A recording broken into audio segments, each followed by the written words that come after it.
Voilà, aujourd'hui, la thématique du webinaire, c'était quelles aides publiques disponibles pour financer les projets territoriaux. L'idée, c'est de donner une première analyse un petit peu des éléments. Alors, avant de commencer, juste vous présenter quand même l'équipe Ekeos. Donc Sarah Schreiby, qui est présente ce matin également, et moi-même, donc Sébastien Renaud. Donc on a créé le cabinet Ekeos il y a maintenant 3 ans. Sarah donc, est experte en ingénierie de financement, puisqu'elle est docteur en sciences de gestion. Donc, elle a une expérience d'à peu près d'une dizaine d'années en tant que DAF dans différentes structures, dans lesquelles elle a accompagné notamment des portefeuilles d'aide publique évalués à plusieurs millions d'euros. Et moi-même, donc Sébastien, donc moi j'ai travaillé pendant plus d'une quinzaine d'années au sein de chambres de commerce et d'industrie.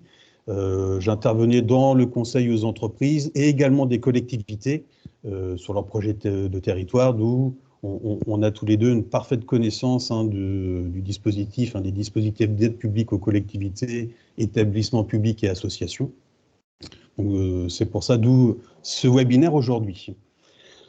Avant de commencer donc de présenter les aides, c'était juste de rappeler effectivement les aides publiques. Donc c'est un vrai levier pour financer le développement de vos territoires, de vos différents projets, que ce soit dans les établissements publics, les associations, les universités et bien entendu les communes. Donc, il y a plus de 2000 dispositifs qui sont disponibles chaque année en France. Ce sont des dispositifs français et également européens, bien entendu. Ça représente à peu près un peu plus de 50 milliards d'euros de financement d'aide publique qui sont disponibles pour les collectivités notamment, et également les entreprises. Et donc, il est possible pour une collectivité, ce qui est intéressant, c'est que pour chaque dossier, pour chaque projet, vous pouvez donc, vous avez la possibilité de financer ce projet à hauteur de 80% d'aide publique. C'est quand même des taux assez intéressants. Et donc l'idée à chaque fois, en fonction de votre projet, c'est d'essayer d'approcher ce pourcentage de 80% d'aide publique. Alors ça peut être de la subvention, ce sont des prêts bien entendu, des avances remboursables qui peuvent intervenir. Et à chaque fois, les collectivités, vous voyez bien, vous êtes à chaque fois sur des sujets très spécifiques. On peut travailler sur l'aménagement du territoire, sur des projets sur la jeunesse et les formations, la transition énergétique et écologique. C'est vraiment très très varié à chaque fois en fonction des aides que vous pouvez aller solliciter. Les principaux organismes financeurs, donc là c'est pour vous indiquer, nous, quand on intervient pour donc une collectivité, un établissement public ou autre, le premier point, c'est de faire un scan à 360 degrés de toutes les aides que vous pouvez obtenir selon le projet. L'idée, ça peut être des aides territoriales locales. Donc là, on a mis quelques logos, donc c'est bien entendu solliciter les régions. On a mis notre métropole, mais également toutes les métropoles, les comités d'agglomération qui peuvent avoir des financements, les départements, également pour les collectivités qui interviennent et qui vont financer les projets. Ce sont des aides nationales. Donc là, on va aller regarder en fonction notamment de la nature du projet. Bon, ça peut être du France 2030, bien entendu. On va regarder si c'est un projet plutôt en lien avec la recherche, l'enseignement supérieur, les écoles. Donc on va regarder l'Agence nationale de la recherche qui peut financer. Un projet plutôt sur la santé, donc là, bien entendu, on va aller solliciter les dispositifs que peuvent présenter les ARS. On est sur la réhabilitation de bâtiments, de friches, etc. L'ADEME peut intervenir pour toute la partie écologie et énergétique.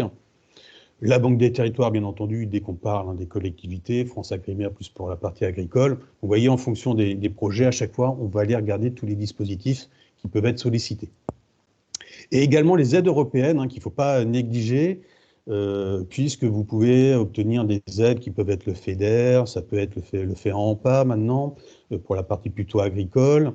Le LEADER, qui est intéressant également, qu'on peut retrouver sur certains territoires en fonction de leurs priorités.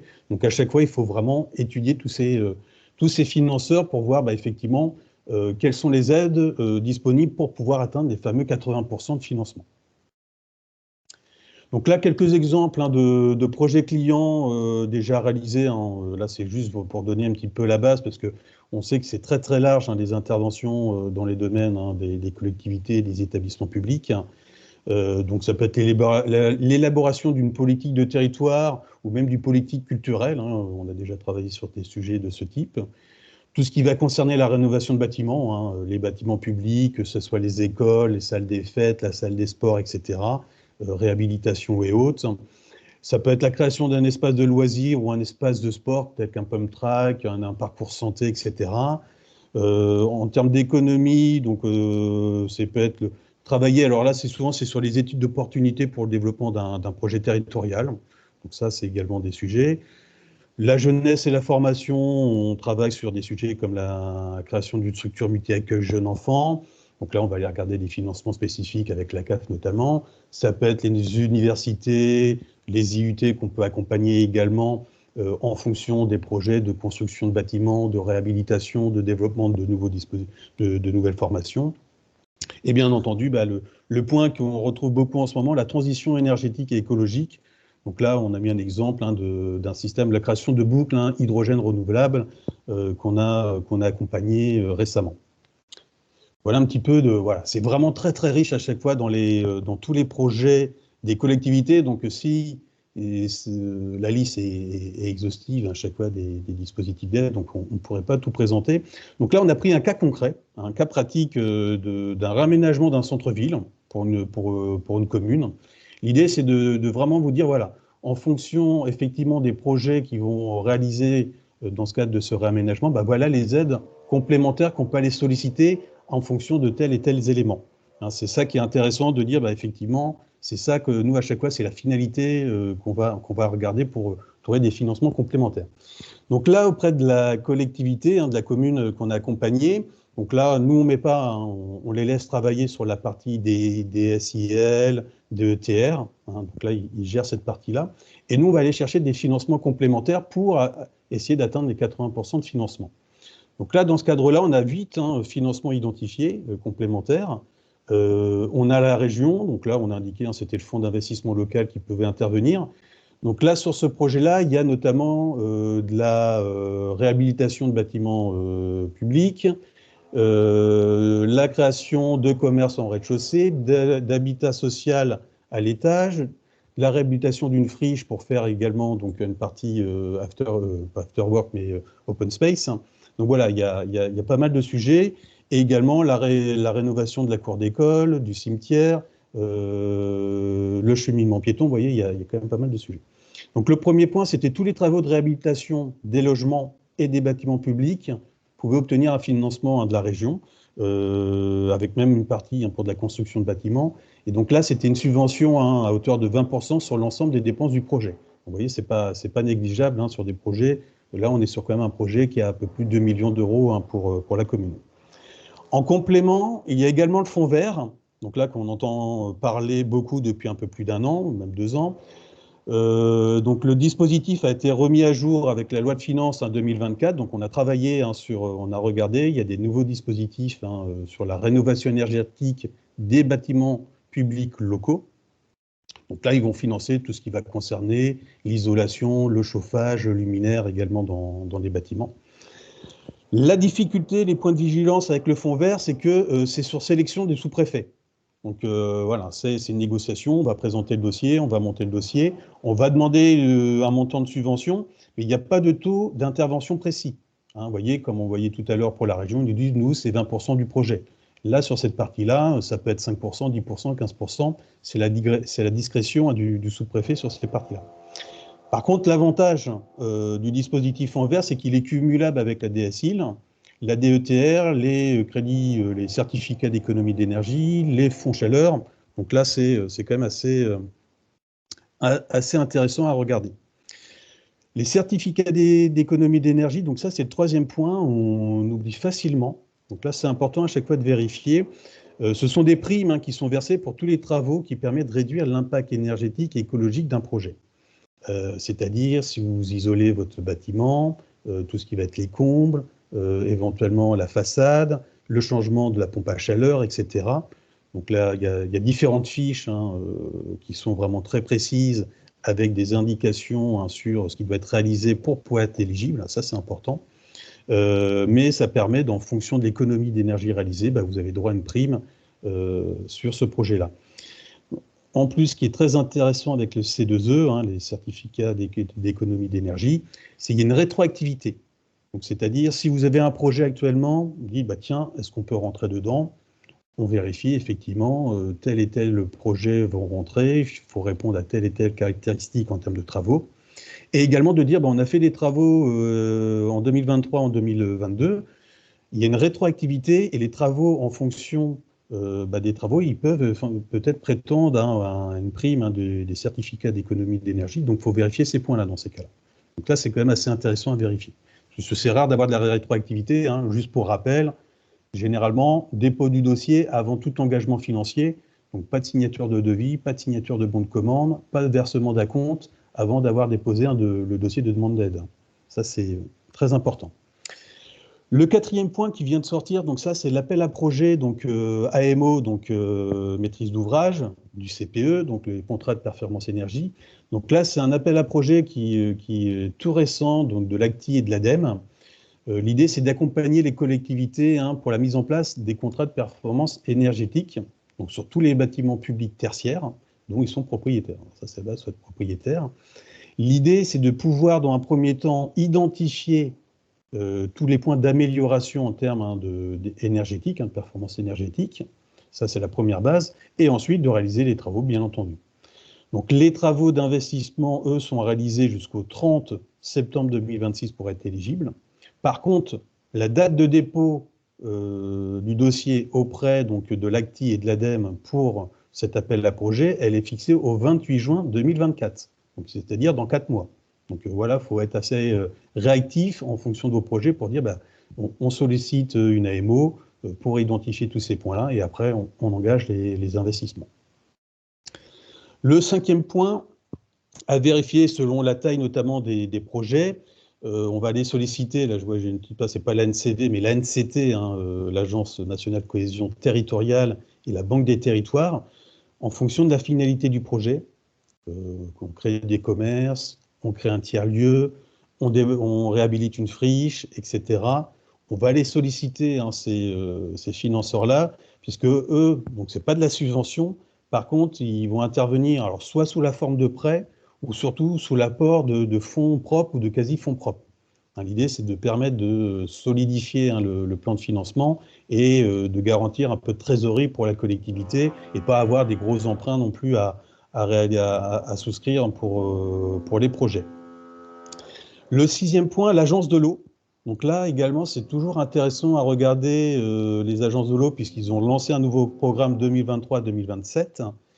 Il y en a 6 en France, donc en fonction de votre zone géographique, vous dépendez de différentes agences de l'eau qui n'ont pas les mêmes dispositifs à chaque fois. Ils sont proches, mais ce n'est pas les mêmes. Donc là, elle intervient notamment pour financer les travaux et investissements pour le rafraîchissement urbain, la gestion intégrée des eaux pluviales, la désimperméabilisation des sols. Là, on a également parfois, il y a les inondations qui est dans le Nord, malheureusement, depuis quelques mois. Il y a des sujets, des dispositifs dans ces cas-là. Et donc, ils vont intervenir. Donc, les taux vont varier, comme je disais, en fonction des dispositifs et des agences. Le taux d'intervention peut aller jusqu'à 70% des dépenses éligibles. Donc, ce n'est pas négligeable. Et en plus, ces dispositifs sont compatibles avec le prêt de la Banque des territoires, l'Aquaprêt. Donc ça, c'est pour les gros projets, notamment sur la partie de gestion des eaux pluviales, qui peuvent être sollicités auprès de la Banque des territoires.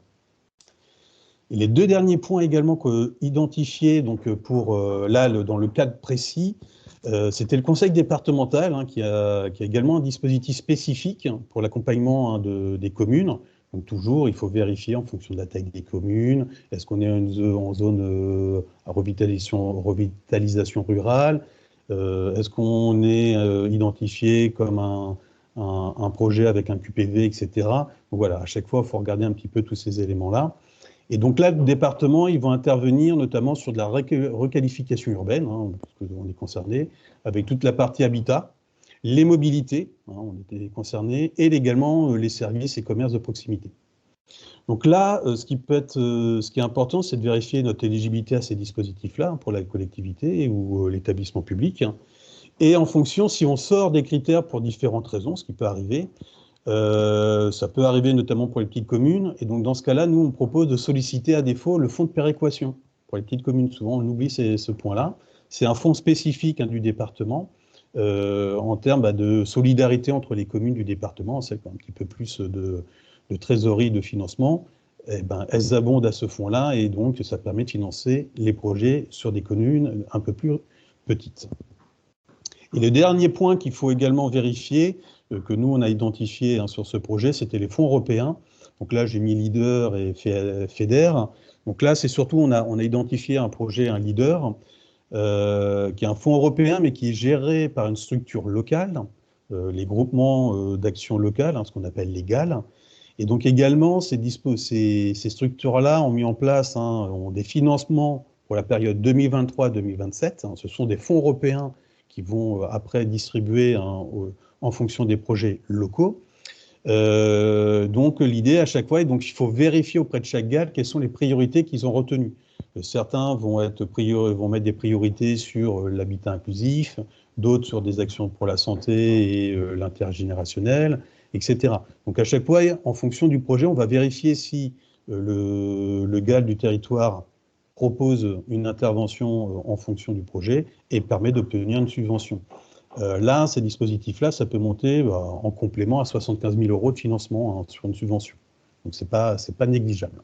Donc vous voyez un petit peu les différents dispositifs, et on n'a pas parlé, il y a le PV, les établissements publics fonciers qui peuvent intervenir.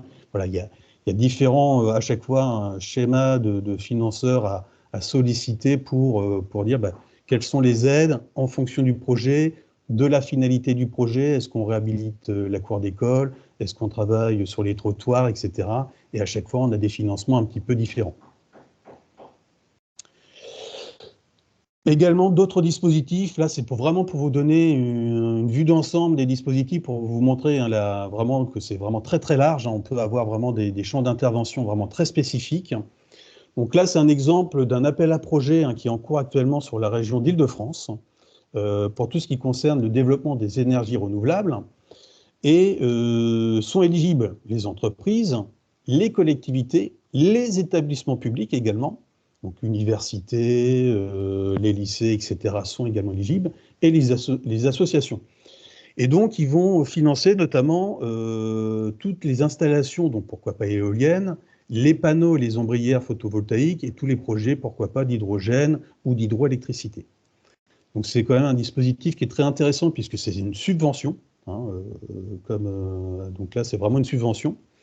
Ils financent les études préalables, pour dire effectivement, est-ce qu'on a un potentiel, où est-ce qu'on doit les installer sur le site, etc. Et ça, les études, ils les financent jusqu'à 50% avec un plafond à 50 000 €.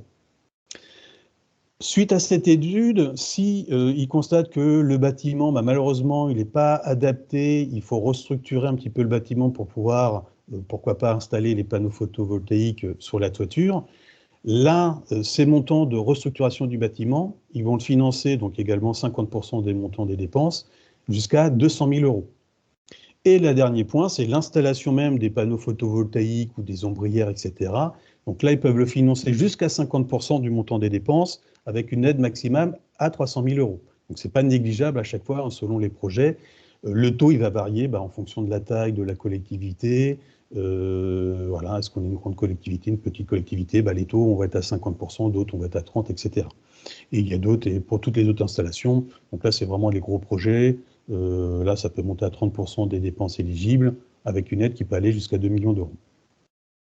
Donc là, c'est vraiment spécifique Île-de-France sur l'énergie renouvelable. D'autres exemples, les cimetières. Ça, on n'y pense pas toujours, par exemple, c'est pour ça, l'idée, c'est de vous présenter un petit peu, d'ouvrir un petit peu ces réflexions. Le conseil départemental de la Manche, il a un dispositif spécifique qui s'appelle enclos paroissial et cimetières. Donc là, c'est pour toutes les études et les investissements liés à un projet, donc de végétalisation des espaces de stationnement, la création de stationnements perméables ou végétalisés, l'aménagement au sein du cimetière. Donc là, toutes ces dépenses vont être éligibles. Et donc la subvention, c'est une subvention qui représente 20 à 40% des dépenses éligibles. Voilà. Donc là, on a à peu près, nous, on a fait une étude, on a à peu près plus de 80 départements en France qui proposent à peu près ce dispositif-là. Les cours d'école, donc là, c'est l'agence de l'eau Artois-Picardie et également celle de Rhin-Meuse, qui ont un dispositif vraiment spécifique qui s'appelle cours d'eau bulle nature, qui a donc la vocation à favoriser l'infiltration de l'eau de pluie pour nourrir la végétation et les sols. Donc, c'est-à-dire tous les coûts pour la désimperméabilisation des sols, la végétalisation, l'installation de revêtements clairs, etc. Ils vont le financer à hauteur de 60 à 80%, avec un plafond au mètre carré qu'ils vont indiquer, bien entendu. Donc ça fait quand même ça peut être des sommes assez intéressantes pour la collectivité. Pareil, création d'un parcours santé. Donc là, on a pris l'exemple du département de l'Oise, qui proposait donc un dispositif spécifique pour la création, réhabilitation, l'aménagement de parcours santé et de sport santé. Donc là, ça peut être pour les jeunes, les moins jeunes, confirmés ou moins confirmés. Et donc, c'est également une aide, une subvention qui est plafonnée à 80 000 €. Donc, c'est pas négligeable. On n'a pas parlé, donc on a parlé un petit peu de la partie enseignement supérieur et recherche. Donc, il y a des financements spécifiques à chaque fois pour les universités, les IUT, les lycées, etc. Donc là, le ministère, puisqu'ils ont décidé de déployer maintenant des BUT, donc c'est des bachelors, ils ont dit un bac+3 au niveau des IUT.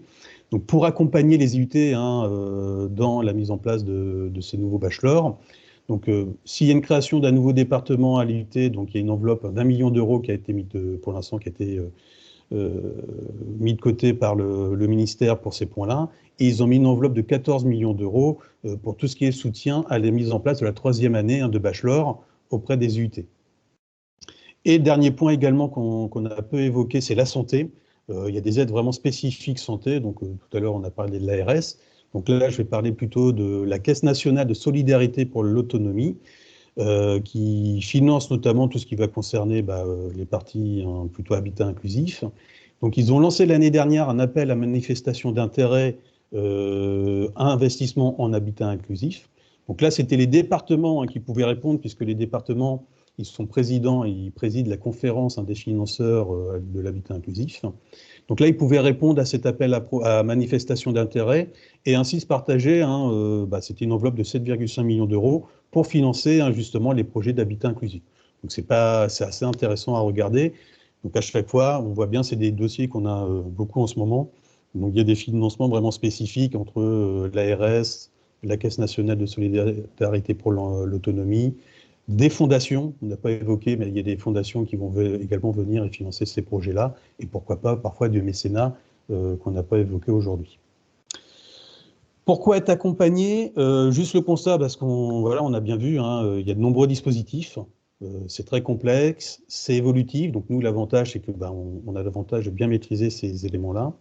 C'est technique, notamment pour toute la partie de montage de dossier, et assez chronophage pour vos agents. Donc parfois, c'est de la question de se dire, est-ce que ça à vos agents de passer du temps sur cette partie-là, au lieu de se consacrer sur la mission plutôt terrain dans les différents projets. Donc nous, justement, on va gérer cette complexité. L'idée, c'est de pouvoir connaître vos projets, de vérifier un petit peu quel est le diagnostic en termes d'éligibilité au dispositif, faire le fameux scan à 360.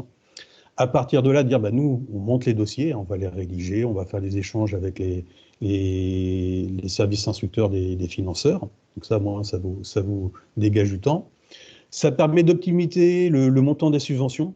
L'avantage, c'est de dire, voilà, vous avez la DETR ou la DSIL à hauteur de 20 ou 30%, et nous, on va dire, on va essayer de récupérer 30-40% pour justement optimiser le plan de financement de votre projet, et également d'essayer de réduire les délais de décision et de versement des fonds. L'idée, c'est qu'à chaque fois, de pouvoir déposer rapidement les dossiers, d'instruire, d'être efficace auprès des services instructeurs pour qu'ils puissent instruire rapidement le dossier et qu'ils puissent passer le plus rapidement possible en commission.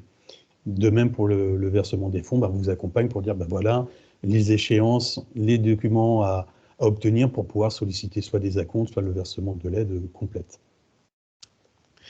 Et le dernier point, également, on mène une veille pour détecter les nouvelles opportunités de financement. Donc l'avantage, c'est qu'une fois qu'on travaille avec vous, collectivité, établissement public ou associatif, c'est qu'à chaque fois, nous, on a notre veille, donc on voit s'il y a de nouveaux dispositifs qui vont sortir dans les prochaines semaines. Donc on vous tient informé en disant, là, il faudra peut-être attendre avant de déposer, ou on vous tient informé en disant, attention, lui, ils vont couper bientôt, l'enveloppe budgétaire, elle est bientôt vidée, donc il faudrait déposer assez rapidement. Voilà, on vous accompagne sur tous ces éléments-là, bien entendu. Donc voilà, c'était vraiment, vous voyez, il est quelle heure? Je vois qu'il est 30, donc j'étais un petit peu long. L'idée maintenant, c'est de passer aux questions-réponses. J'espère que c'était assez clair pour tout le monde.